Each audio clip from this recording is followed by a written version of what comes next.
Assalamualaikum warahmatullahi wabarakatuh.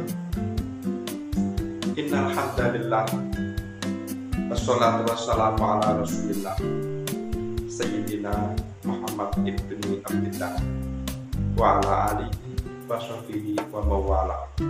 Amma ba'd.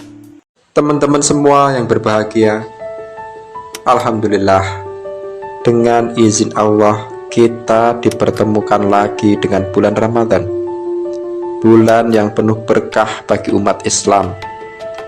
Mudah-mudahan kita semua mendapatkan manfaat terbaik dari kemuliaan bulan ini. Sholawat serta salam kita haturkan pada Rasulullah Muhammad Sallallahu Alaihi Wasallam yang telah memberikan tuntunan kepada umatnya dalam mengarungi kehidupan. Teman-teman semua yang berbahagia, seperti yang sudah kita ketahui bersama bahwa di bulan Ramadan ini kita umat Islam diwajibkan untuk berpuasa selama sebulan penuh. Yang perlu teman-teman ketahui juga bahwa tuntunan berpuasa ini bukan hanya bagi kita saja, bukan hanya saat ini saja, tapi tuntunan berpuasa ini sudah ada sejak zaman dahulu kala, jauh sebelum lahirnya agama Islam. Dan juga di agama-agama lain yang populer di dunia ini, seperti Hindu, Buddha, Kristen, Yahudi, semua juga ada tuntunan tentang puasa. Tentu saja dengan metode yang berbeda. Ada yang puasanya 1 kali 24 jam penuh, ada juga yang sampai 40 hari.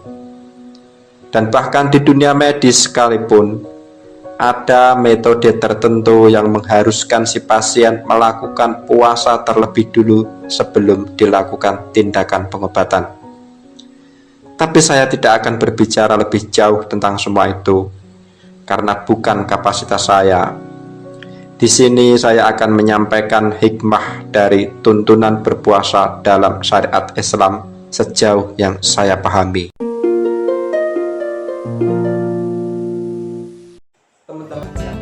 Di dalam syariat Islam, tuntunan berpuasa adalah metode dari Tuhan untuk manusia bermetamorfosa, berproses dari satu tahap ke tahap berikutnya.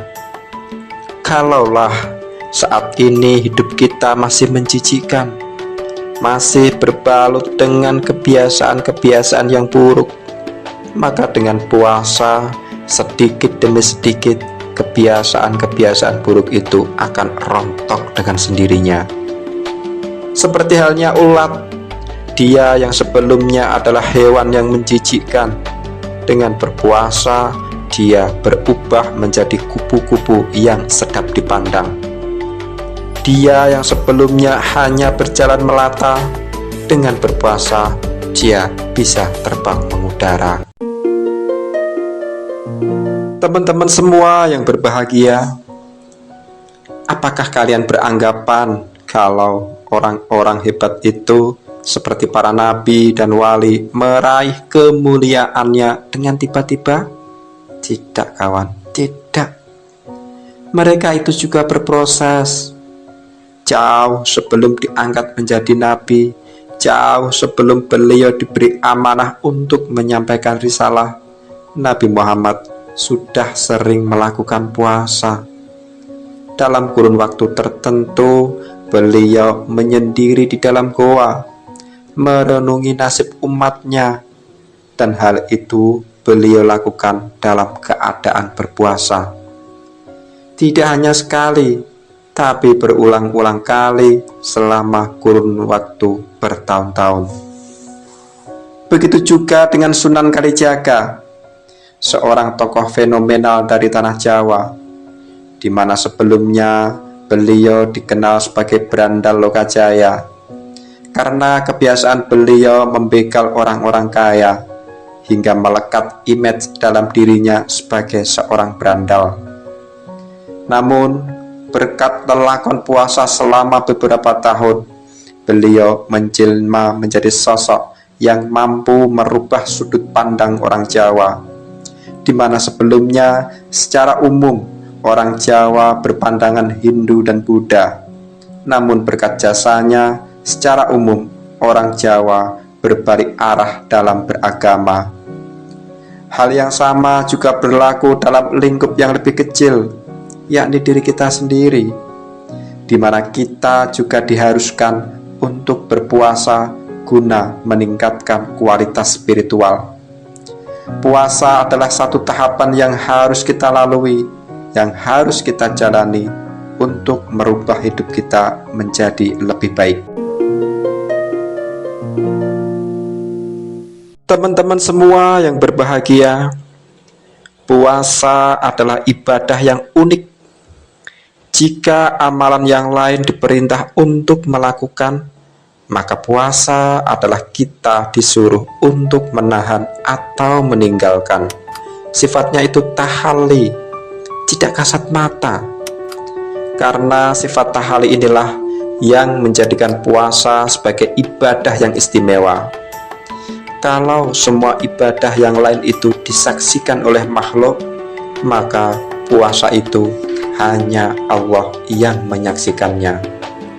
Pada hakikatnya, puasa itu adalah sebuah rahasia. Ada sebuah hadis qudsi yang menyebutkan bahwa ibadah puasa dipersembahkan untukku, aku sendiri yang akan membalasnya. Dari sini dapat kita pahami bahwa ibadah puasa semata-mata dipersembahkan untuk Allah, atas nama Allah. Maka Allah pula lah yang akan memberikan balasannya. Dalam bentuk apa? Kita tidak pernah tahu, terserah Allah saja. Yakinlah berkat puasa yang kita jalani, Allah akan memberikan balasan berlipat-lipat dalam kehidupan kita, baik itu secara kuantitas maupun kualitasnya kelak di masa yang akan datang. Kurang lebihnya seperti itu. Terima kasih sudah menyimak dan sampai jumpa di kesempatan berikutnya.